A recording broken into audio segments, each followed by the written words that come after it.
My name is Ian, your host of the Walking with Legends podcast. I want to thank everyone for continuing to support the podcast and spreading the word. We're in the middle of our Rivalries mini-series as we explore the second episode of the Ohio State-Michigan rivalry. Before we begin, I'd like to make a special shout out to Greg Emmanuel, the author of the book The 100-Yard War, which details a lot of the history and stories that we will be sharing in today's episode of this historic rivalry. If you want more information and stories, make sure to get a copy of this book, as it will definitely make you appreciate the fans, players, and coaches who make this rivalry so special. One more note that I'd like to get out there is that starting with this next episode, we'll be shifting the podcast to be released every other week instead of weekly. This is to help me pursue other creative endeavors on top of this podcast, as well as to continue to help our family adjust to life with our newborn baby. Thank you in advance for your patience, and the next episode will be released on Monday, November 4th, where I will interview current Western Michigan University football coach Tim Lester, and his take on the team, his journey as a player and coach, and some of the rivalries that Western Michigan holds dear. Thank you again, everyone, for listening, and we hope that you enjoy this Part 2 episode of the OSU-Michigan rivalry.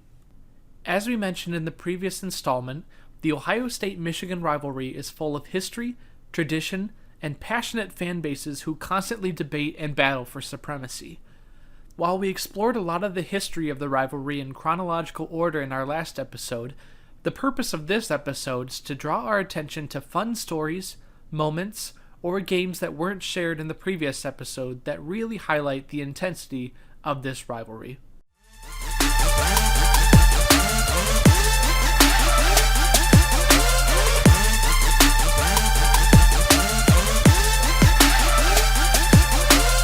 Welcome to Walking with Legends, the podcast dedicated to telling the stories behind the most iconic athletes and teams in sports history and what made them become a legend.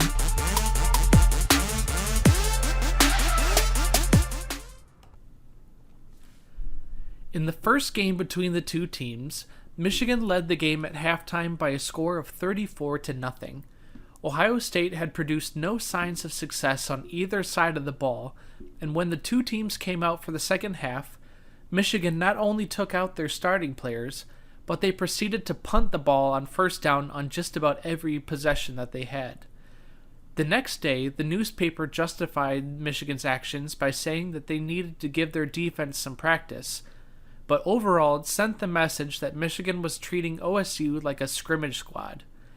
Despite this, Ohio State was still not able to manage anything more than a 5-yard gain the rest of the game, and the game was eventually called early for a final score of 34-0.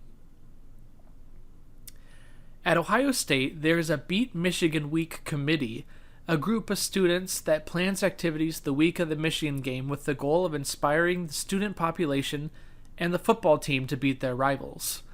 The group creates events like pep rallies, tug-of-war, 5K runs, buffalo wing buffets, and more to make the week fun and celebratory affair as they try to cheer on their team to, beat Michigan. Columbus, Ohio is a city of more than 700,000 people, and the city didn't have a professional sports team until the year 2000, when the Columbus Blue Jackets NHL expansion team was formed. For residents of the city and its surrounding area, the Ohio State Buckeyes were all that they had, which fueled their fans to be much more passionate than a traditional city's fan base. In 2003, there were 33,421 full-time undergraduate students at Ohio State, and 89% of those were from Ohio. In contrast, Michigan has an out-of-state student population that is almost 3 times the size of Ohio State's. Also, the city of Detroit is only a short 45 miles away, which is home to the Pistons, Lions, Red Wings, and Tigers organizations, which is a lot of sports action for the fans in the area to swear allegiance to. In addition to this, 60 miles to the northwest in East Lansing, Michigan, is Michigan State University, which makes it even less likely for there to be a, quote, casual Michigan fan compared to a, quote, casual Ohio State fan.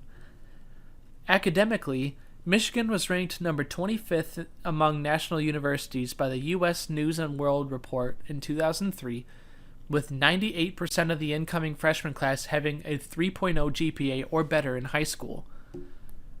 Ohio State, on the other hand, was ranked number 60 with only 62% of incoming freshmen above that mark. However, on the flip side, in a study done by Playboy magazine that year, Ohio State was ranked number 12 on its list of party schools, whereas Michigan wasn't even on the list. These facts cause a healthy amount of stereotyping on both sides. Ohio State fans have labeled Michigan fans as stuck-up, arrogant, entitled, and snobbish, and Michigan students call Ohio State fans psychotic football freaks, hicks, rabid, obnoxious, and stupid. In 1934, the Buckeyes gained their first convincing win over Michigan by defeating them by a score of 34-0. After the game, the students made their way onto the field and pulled down the goalposts. The following year in Ann Arbor, Michigan, Ohio State again produced a convincing win over Michigan by a score of 38-0, and after the game, Ohio State students actually piled onto the field and sought to tear down the goalposts of their opponent's field as well. Michigan fans, who were bitterly angry about the loss, chased the students around the field, and a huge brawl ensued. The fight reportedly lasted for over an hour, and the visiting fans were successful in tearing down one of the goalposts. The two schools participate in the University of Michigan versus the Ohio State University blood battle every year, which is the largest blood donation drive in the region connecting the two schools. Fans and students at the schools can donate a pint of blood, and whichever team has the most donations gets awarded a trophy during the game. While it supports a great cause, the event was seen as a superstitious activity, as the winner of the event, for a 10-year period of time, was the team that actually lost the annual battle between the football teams. Because of this fact, student groups such as the marching bands refused to support the cause, as they didn't want to, quote, jinx their team by donating. On a cold February night, Coach Woody Hayes was sleeping in the car as the assistant coach drove through the night after a long recruiting trip. Suddenly, the driver looked down and saw that the fuel gauge was getting dangerously close to empty. So he woke up Woody, to which he replied, "Nah, keep going." They kept driving past gas stations along the road, and the driver, becoming increasingly nervous about running out of gas, woke up Woody again. But this time he replied, quote, "No, we do not pull in and fill up, and I'll tell you exactly why we don't. It's because I don't buy one drop of gas in the state of Michigan. We'll coast and push this car to the Ohio line before I give this state a nickel of my money." Woody Hayes was known for his volatile nature and the wicked temper that accompanied it. During his tenure, Hayes ripped up his own hat, threw his wallet, stomped on his own watch, crushed his own glasses until his hands bled, threw down markers onto the field, threw water coolers, threw coffee, threw playing cards, threw telephones, and, in one state of rage, even punched himself in the face with both fists, cutting up his cheek with his championship ring. What drove Woody to do this to himself? One of his players got injured in a practice. Woody Hayes was dedicated to the running game and his 3 yards in a cloud of dust brand. He loathed the passing game and actually said once to the media, quote, "There are 3 things that can happen when you pass, and 2 of them ain't good. I'm not trying to win a popularity poll, I'm trying to win football games." Francis Schmidt, when he was hired by Ohio State in 1934, came from Texas and wasn't tied to Midwestern culture at all. So at his first practice of the season, he addressed the team saying, quote, "My name's Schmidt. I'm the new football coach here. This thing is a football. At one time, it was used here at Ohio State to place behind opponents' goal lines, for which Ohio State was credited with 6 points. I understand that usage has sort of been overlooked here in recent years. That's not funny, that's tragic. For your information, I'm figuring on reviving the old custom. And one more thing, I want you to remember it from now on. We're going to beat Michigan this year. Yes, beat Michigan. Why not? Those guys put their pants on one leg at a time, the same as you do. To his credit, he did beat Michigan for the next 4 consecutive years. However, times quickly turned, as they usually do in the rivalry, and he lost the following 3 years, which led to his resignation. A direct quote from the book says, "And if you're looking for the origin of Michigan football, quote, arrogance, you don't have to look much farther than Fielding Yost. The coach once commented on Michigan's famed fight song, The Victors, written by U of M student Louis Elbel, saying, 'I reckon it's a good thing Louis Elbel was a Michigan student when he wrote that song. If he'd been at any other Big Ten school, they wouldn't have had much chance to use it, you know?'" Fritz Chrysler, the Michigan coach who took over after Fielding Yost, was credited with the helmet design that is still used by the Wolverines to this day. The helmet's maize stripes and the crown shaped into a slightly winged design are still synonymous with the Wolverine football team today, as it's instantly recognizable for fans and players alike. The origin of the helmet came when Chrysler brought the design with him from Princeton University, where he had coached previously, as a way to help his quarterback spot receivers downfield easier. At the time, the design traced the way that the structural pieces of the leather helmet were sewn together, but even when the helmets changed, the design stood the same and became an iconic figure for the football team. Leading up to the 1969 game between Schembechler and Hayes, Ohio State was averaging 46 points and 512 yards per game. And the Purdue coach, who had just lost to Ohio State the week before, he said, "Nobody has a better defense, unless maybe it's the Minnesota Vikings, who at the time were 12-2 and boasted the best defense in the NFL." The Wolverines had added motivation as the previous year, with the Buckeyes leading 50-14, opted to go for the 2-point conversion, ultimately failing, but the message Hayes was trying to send, and when he was asked why he did it, he responded, "Because I couldn't go for 3, was burned into the minds of Schembechler and the Wolverines players. As motivation, Schembechler had 50-14 stenciled on the scarlet and white jerseys worn by the scout team during practices, and he had the photos of the complimentary Ohio State player taped to each of his players' lockers. When the Wolverines came out for practice before the game, Schembechler saw that Hayes had his team practicing on the Michigan side of the field, and had to go over to him and kindly ask him to move, which Hayes begrudgingly obliged to. Schembechler would say, "I know it wasn't Woody's first time in Michigan Stadium, but that stimulated a lot of enthusiasm in the tunnel for our team." In the 1971 game, with Michigan clinging to a 10-7 lead in the fourth quarter, the Buckeyes attempted a desperation pass down the field, and Michigan cornerback Tom Darden went over the back of the wide receiver Dick Wakefield to make the interception, and no pass interference was called, and it ultimately sealed the victory for Michigan. In disgust, Woody Hayes grabbed a down marker and tried to break it before throwing it javelin style onto the field.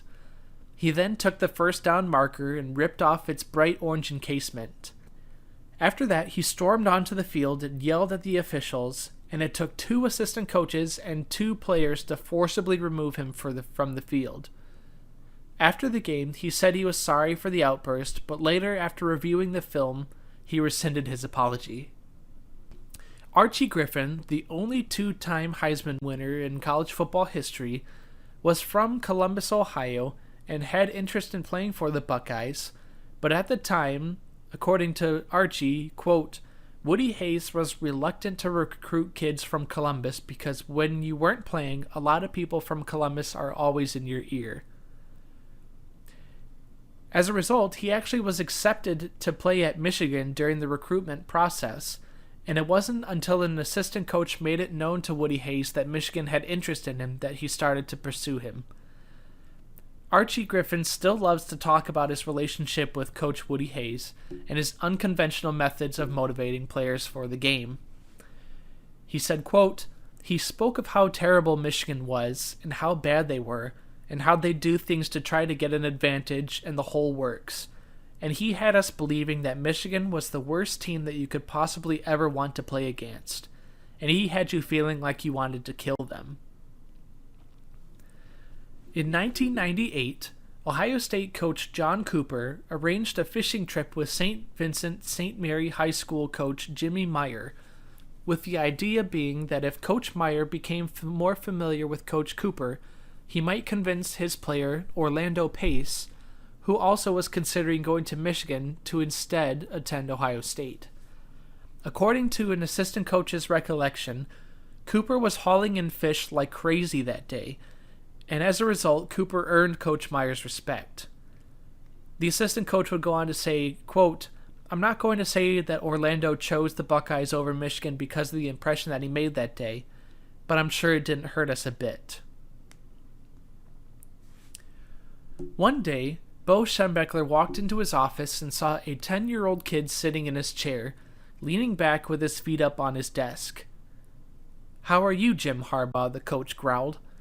"Okay, how are you doing, Bo?" Jim shot back at him. When Jim Harbaugh showed up at Michigan as a freshman, he felt a lot of pressure to prove that he belonged there, not just because of his family connections, as his father was an assistant coach for years under Schembechler, but because of his exceptional play. Harbaugh answered the call, throwing for almost 3,000 yards his senior year, which was a school record. The moment that defined his career at Michigan, though, was when he gave a fiery speech at a press conference referencing the upcoming Ohio State-Michigan game. He would say, quote, "I guarantee we will beat Ohio State and be in Pasadena New Year's Day. People might not give us a snowball's chance in hell to beat them in Columbus, but we're going to. We don't care where we play this game.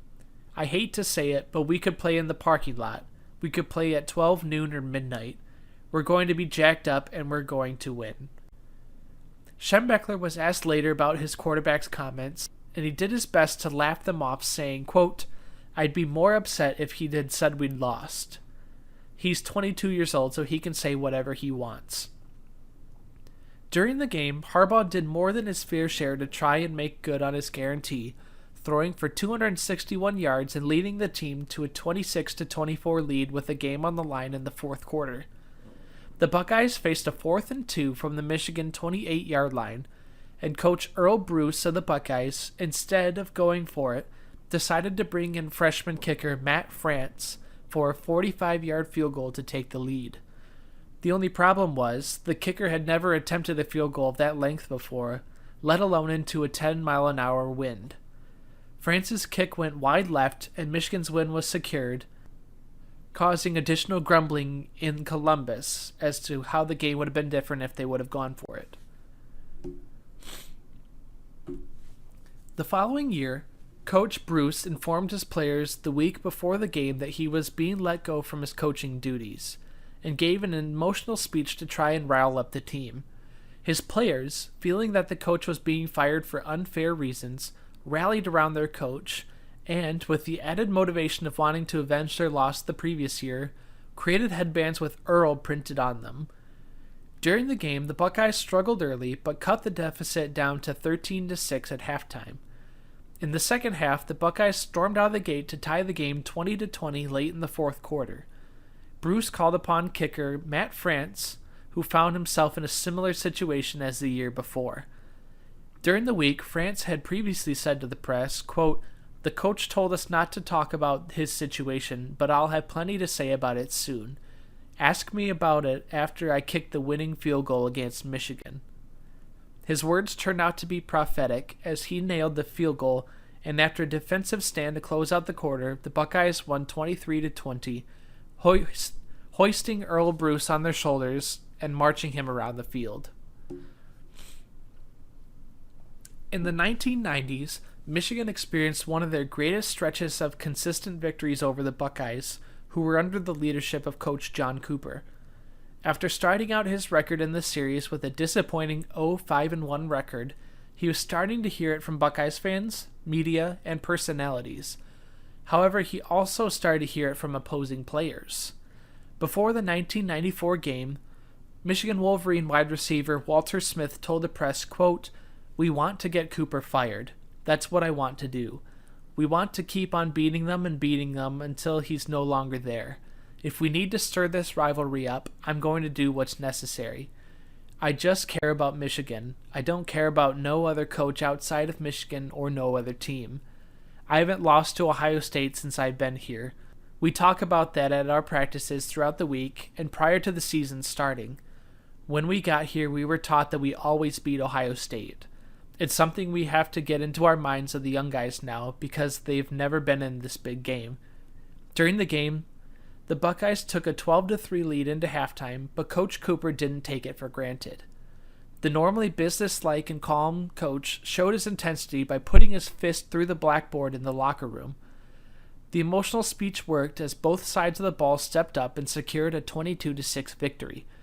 Though the Buckeyes had finally gotten a win, the bad luck continued as the Buckeyes would only muster one other win in the next few years, as Cooper ended with a 2-10-1 record against the rival Wolverines, leading to his firing.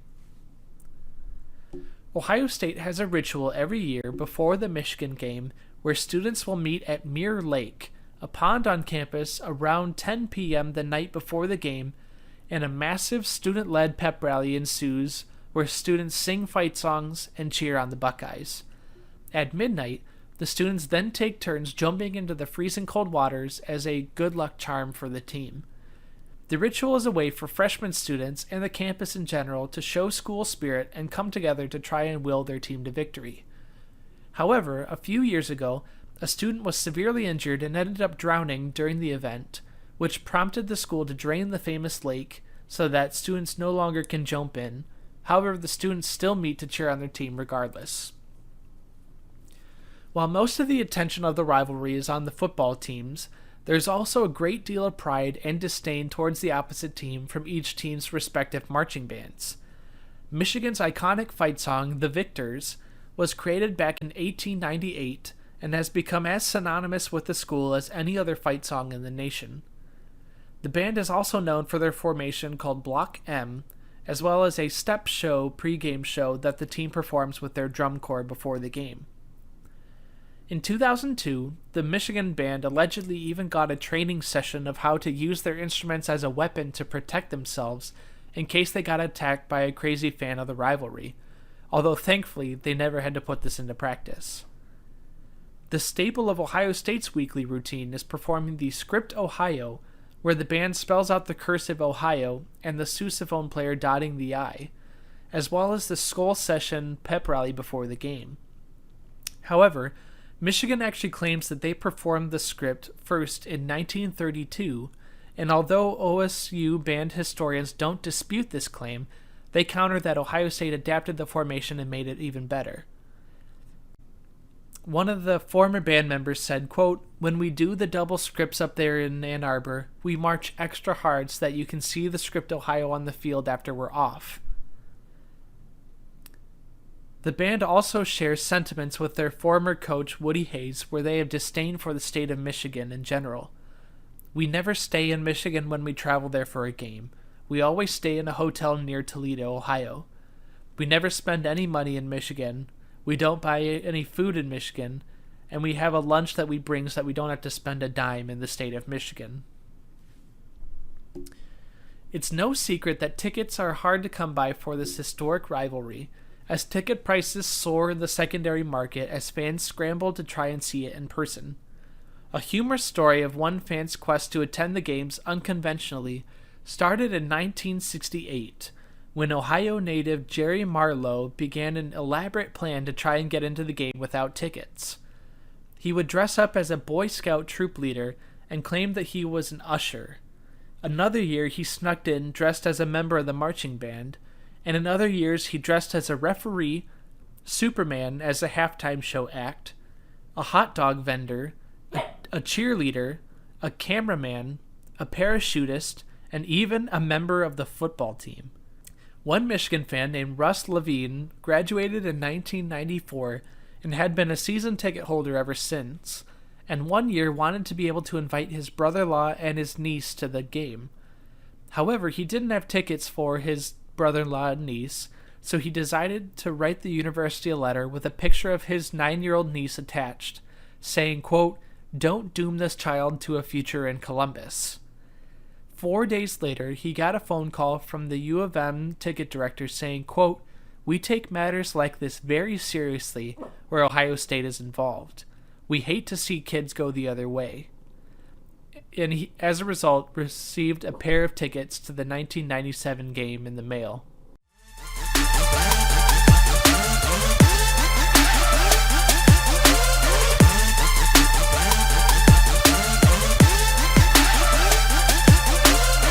Thank you for listening to the Walking with Legends podcast. We appreciate your support and ask that if you enjoy the content, to make sure that you share it with your friends and family so we can continue to grow. We'll see you next time as we interview WMU football coach Tim Lester. Until next time, have a legendary week.